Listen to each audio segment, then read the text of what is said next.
one of us, I don't remember who, but pulled up this cool video of Hayek. He's talking about his book, The Denationalization of Money, and he totally anticipates Bitcoin. Yeah. A sly roundabout way. Is what he says. Yeah, it's like we're a sly roundabout way. It's like, wow, man, 1984, 83. It was something like that. Yeah. And maybe one of our Brett, look this up. Do you know what I'm talking about? This is just like Joe Rogan, where Joe Rogan has a guy that looks up stuff to make sure that Joe Rogan doesn't misquote the truth. But it's he's like, and he's basically talking to Ron Paulers that want to end the Fed and blockchainers that say, no, we're going to work around this, because he says, look, we're not going to end central banking. It's not going to happen, because the entire system and all the power structures around it feed off of fiat money and the way that they manipulate our lives and transfer wealth from the have-nots to the haves and all this stuff that we crazy Austrians talk about. There's got to be some crafty way to work around it.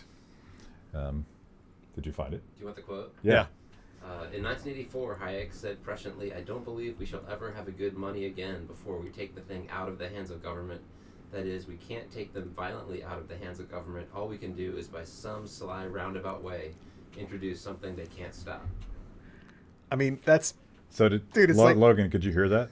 I think you'll be able to hear it. We'll subtitle it. Okay, we'll subtitle it, because it's everything. Then that quote, like, it gives me chills when I read that, because I was like, sly roundabout way. It's like he's like, some way to make a ledger that could be controlled but not controlled by the government. If you had like some sort of decentralized peer-to-peer money system on the computers, but we don't really have an internet yet, so like, he's like right there, and it's like, just give it time, dude. Let the computer science guys work on that problem, and then Satoshi sort of gave us that magical formula on how it works, and it's we're 12 years into it, and it's still working like planned. And by the way, just to give a shout out to the Austrians, there's a reason that Hayek understood something that hadn't happened yet, because the entire basis of the Austrian school, particularly Karl Menger, talked like one of his most important works was the spontaneous evolution of money. He wouldn't have used the word spontaneous, but he was talking about why money matters and how it works, and it works because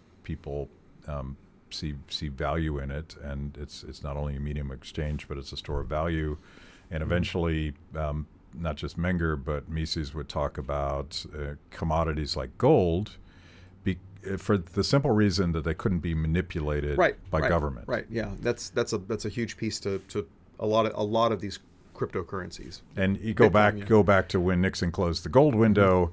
They took our gold from us. And we've been working on a hack. Yeah. Like, what's the next iteration of this? And I feel like we're at the cusp of that right now.